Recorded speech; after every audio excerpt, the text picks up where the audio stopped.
I've been designing a multi-GPU AI inferencing and indexing engine based on Rust programming language and ORT using ONNX models. And what I have discovered is there is something called vibe requirement analysis or vibe analysis and design, which is not much highlighted in the programming community, AI community these days. Vibe coding is so used term and overused terms. But what is more important, I figured when you are developing a system from scratch or improving them, is vibe analysis and design, wherein you work with the AI to come up with the requirements document, functional specification and technical specification. So, and when we are doing this, I have figured that the process we follow matters a lot.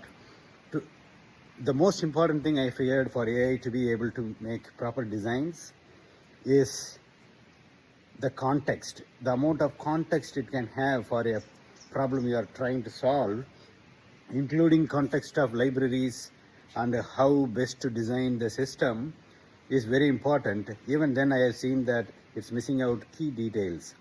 For example, when it comes to the multi-GPU scheduling engine that schedules multiple AI models on GPUs depending on the amount of memory, VRAM each model requires when they are running, the peak VRAM they require when they are running. So each model will require different amount of peak VRAM required. So what you need to do is when you are scheduling the AI models on the GPUs, you need to know prior hand each model how much VRAM it requires, and based on that you need to schedule them.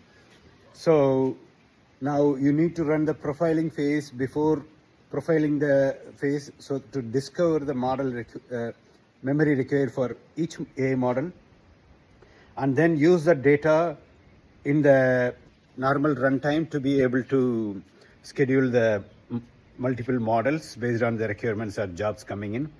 And I've been using Linux CFS complete fast scheduler and Kubernetes style pod scheduler for jobs for these AI models, combining these two schedulers along with the profiling idea. And what I have discovered is that AI is making very fundamental mistakes until it has all the complete context. So it's not like vibe coding, a complex engine like this will go in one shot. It's not going to happen because the entire system, AI is not able to figure out on its own.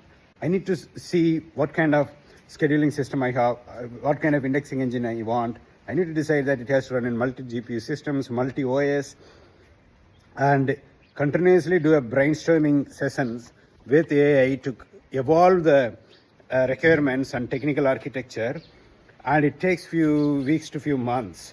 So once I came to a particular stage, I implemented it, and then I figured out a lot of things are missing. Then in the second revision, used that as a context to improve the requirements and technical architecture to come to the next stage.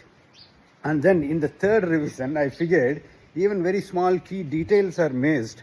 Even after we have been programming for 2 months, brainstorming and vibe analysis and design and vibe coding for 2 months, it has missed key details. For example, when we are running ONNX models using ORT in Rust, it has something called session. So you can do session pooling like a database connection pooling.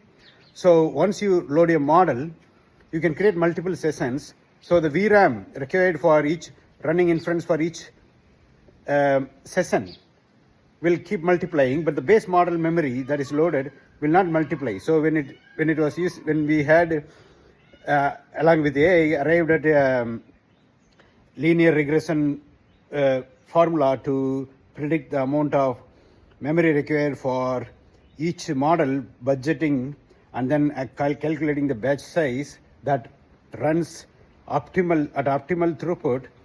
What I figured that was that in 2 months, the system had not figured out that the budget calculated is per model per session.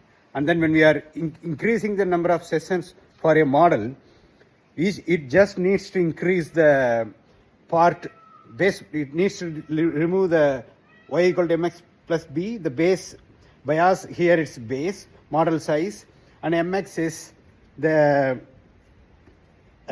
session memory required. So it has to multiply by number of sessions. So it is not able to do that. And after 2 months, and as I was reviewing the architecture again, I figured Claude and other AIs, I have been working with Claude Code CLI mainly. It has not figured out that even though it is coded extremely well for using multiple sessions and multiple GPUs and scheduling, using CFS and K8s like schedulers, it had not figured out that the formula has to consider the multiple sessions, doesn't need the base model to be loaded multiple times. It's just loaded once. So I can give a lot of examples like this. Once I complete the first stage of the product, I'm going to go through all the sessions and figure out all the things, all the basic things, fundamental things that Claude Code and other AI agents I'm using have not figured out, and publish it. And what I figured after this is that as you do multiple revisions, AI is getting more context, more details into the kind of design you want, and technical possibilities in the libraries and technologies you are using. So AI is learning as you are learning and brainstorming with it. The more code base and the more documents and more analysis documents you have, the better it is for AI to be able to come up with a good design in later revisions. So what I do is I use brainstorming sessions with multiple AIs. So Grok, ChatGPT Codex, ChatGPT Deep Research or Extended Thinking, and Gemini. I use all of them, and they take each other's output and ask each other's opinion, and finally give it to Claude Code, and then use Codex, because Codex and Claude Code is good at working in CLI, creating very long context documents. And Claude Code is actually good. It creates documents that are thousands of lines in length and very detailed. I use mermaid diagrams inside it. So what I have figured is, as we keep working, as we keep refining the architecture and technologies and possibilities, AI gets more context. Even then it misses key details, as I said, for the per session VRAM requirement, and not multiplying the base AI model memory required per session. It's just adding it once and then multiplying the actual inferencing memory required. So it didn't figure out a lot of things like that, which I will publish, but this is what I have figured. The more context that we get from multiple revisions helps when we are improving the systems and when we are evolving the system. So as NASA has said, that more than 70% of the complex system designed from ground up fail. So you need to evolve the systems. You need to run it in iterative loops like agile model. Even if you don't publish each version outside, you need to continue to iterate it at least for 2-3 versions before you can publish when it comes to products, complex products.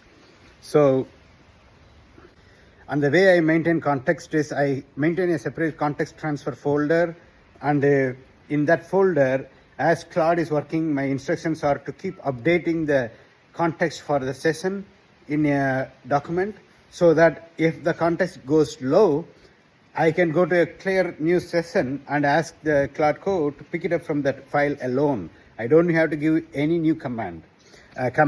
So every update it does, every update it does to the code and documents when we are doing brainstorming and developing vibe analysis and design and vibe coding, it needs to go update the progress document.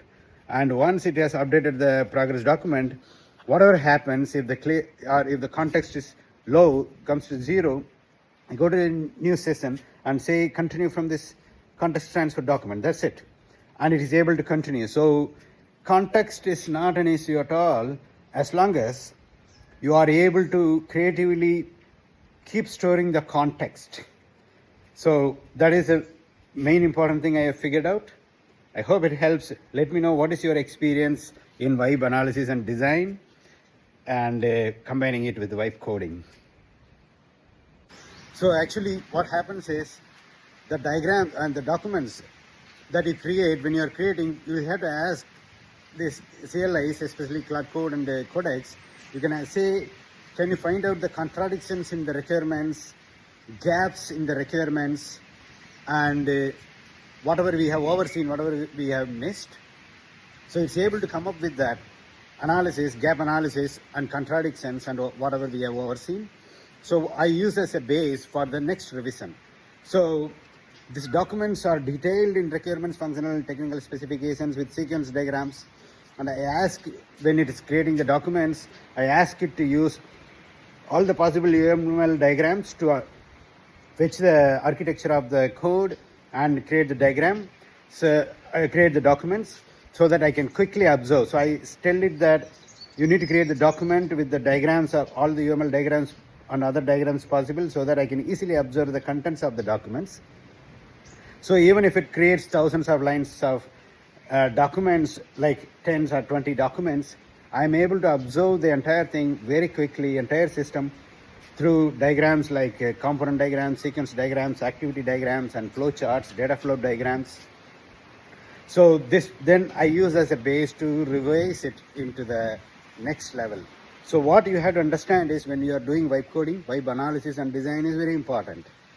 Everything we code, every change we make, it has to be documented using Cloud Code, Codex and other things, because that serves, the document serves as the source of truth for the AI to understand the system and revise it, not just the code.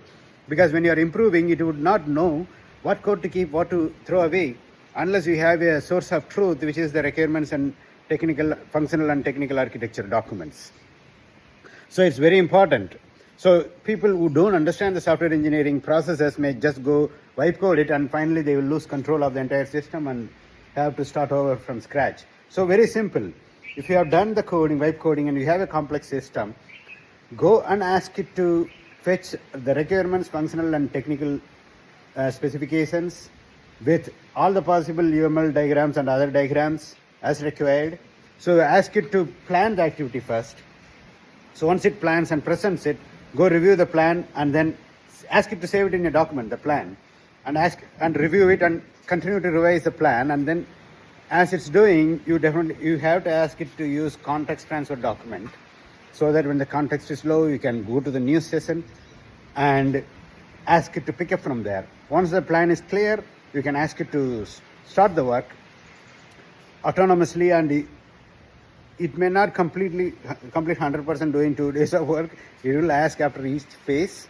It will ask you to confirm what to do. So you have to continue to review and then progress. Otherwise, you will waste days and tokens on things, confused content that it's creating, confused architectures it's creating. So you need to ensure that you are in control of the architecture, what it's doing, how it's coding, by reviewing them. People may say, no, just test the system it's building and don't bother. Do not do that, because it is able to come up with the unit test code that will simply pass by one or the other way. So you need to understand every part of code it's writing. If it do not, then you are going to lose control of the system, and it does it makes fundamental mistakes, like I said, about the per session memory and per model memory both being multiplied instead of just the per session memory to budget for the model VRAM required. So yeah, this is very detailed thing I have tried, I have posted. Everything I have understood, at least partially, I have posted in this video. So please let me know whatever experiences you have. I have kept on adding content to this video, so I'm not going to edit it. It has become too long. But all of this is going to be really useful. So if you have vibe coded a system, easy to fetch the architecture by asking it to fetch the requirements, functional and technical specifications separately with all the possible diagrams, as I said, and context transfer documents you can maintain and evolve and revise a system. That is a way to create a complex system.